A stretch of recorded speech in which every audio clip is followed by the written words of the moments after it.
All right, well, this is a review for The Last Stand, Custer, Sitting Bull, and the Battle of Little Bighorn by Nathaniel Philbrick.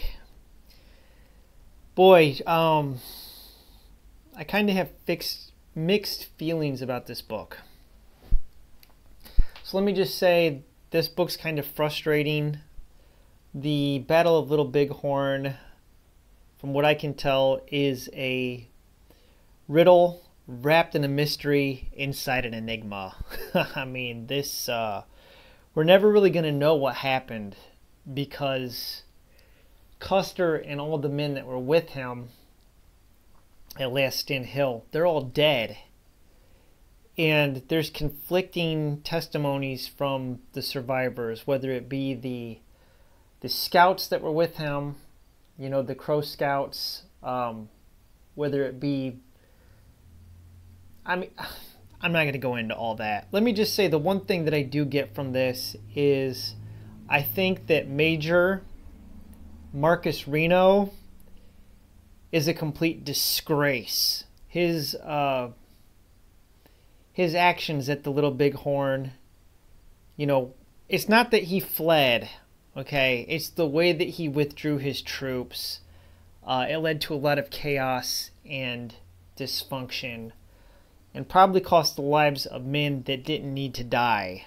And that's all I'm going to say about it. I really, after reading this, don't have a whole lot of nice things to say about Major Reno. So there, I'll leave it at that. Now, as far as the rest of this is concerned, I really didn't know a whole lot about the Battle of Little Bighorn. It's in, popular culture, everything else. I think Philbrick does a pretty good job at being even-handed, although there are some places where, there's some really important things that he leaves out. As far as, for instance, the Battle of Washita or Wichita, whatever you want to call it. Some people would say it was a massacre. One of the things that he doesn't put in his book, it's not even in the notes, is the fact that there was a woman named Clara Blinn and her 2-year-old son William who were taken captive by the Cheyenne Indians. Now, I don't know exactly what happened. All we know is that they were there. Their bodies were discovered after the conflict was over. So the whole idea that, these were peaceable people that never did anything wrong, it's a problem, okay? That's a myth. It's perpetuated by movies like Dances with Wolves. The fact is that there are shades of gray involved in this conflict, and to completely just say all the bad things that the cavalry did or that the U.S. government did, and to withhold information concerning the actions of the American Indians, it's just... It doesn't, what it does is it muddies the waters. It makes the account less trustworthy historically. So that's something that Philbrick doesn't put in his book, and it's not even in the notes in the back. However, I'm gonna give this book like a 3.5 out of 5. I think that the book overall is a pretty good book. There's just some things where I feel like the book it misses some really important things. And I do think that the book is pretty fair towards Custer. One of the things that I think Custer has been saddled with all the blame for everything that's gone wrong. And really, you want to blame somebody. I think that President Ulysses S. Grant is responsible for what happened at the Little Bighorn because of the fact that they found gold in the Black Hills, and there was the country was in kind of financial trouble, as a result of some of the things that were going on with the presidency. It's no secret that Grant did not like Custer. And when they found gold in the Black Hills, they were in the lands that were given to the Sioux in the Treaty of Laramie. And the government wanted to buy those lands from the Sioux Indians, and they refused to sell. But man, this book's heavy. If you know nothing about it, like I didn't know anything about it, I think that this is a good place to start. I will say the back of the book has quite a bit of information in the appendix section. So all of this is the appendix, okay? And there's a lot of further reading that's recommended here in the notes section. So if you want to do an in-depth study on the Battle of Bighorn, there's a lot of good notes in the back.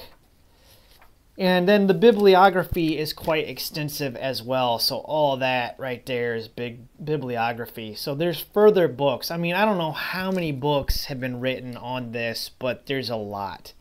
So I would say overall, I think that this is a pretty good book. I think that it's a fair treatment of the Battle of Little Bighorn.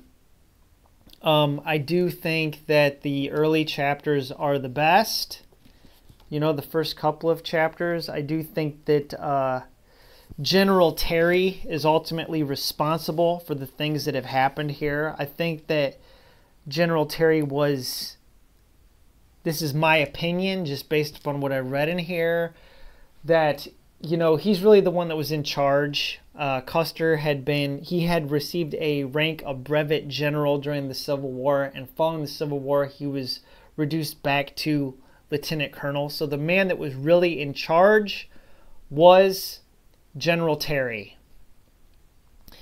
And he was kind of set things up, at least from what I can tell, kind of set things up to where he would receive all of the accolades if Custer had succeeded, and would receive none of the blame if Custer failed. He could basically say, either way, his orders were drafted so he could say, oh, Custer succeeded, that's because of me. Or he could say Custer failed, it's because Custer didn't follow orders. So, yeah, I thought it was an interesting book. I just don't know if it's the best.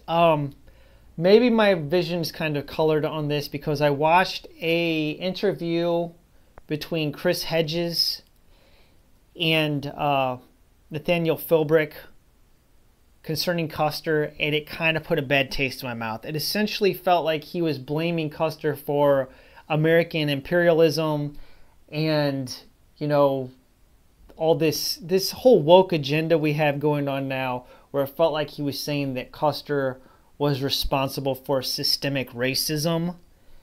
And it's the society we're living in now, gang. I just don't care for that. So maybe it kind of colored my reading of the rest of the book, because I was about halfway through when I watched that interview, and it really just was off-putting.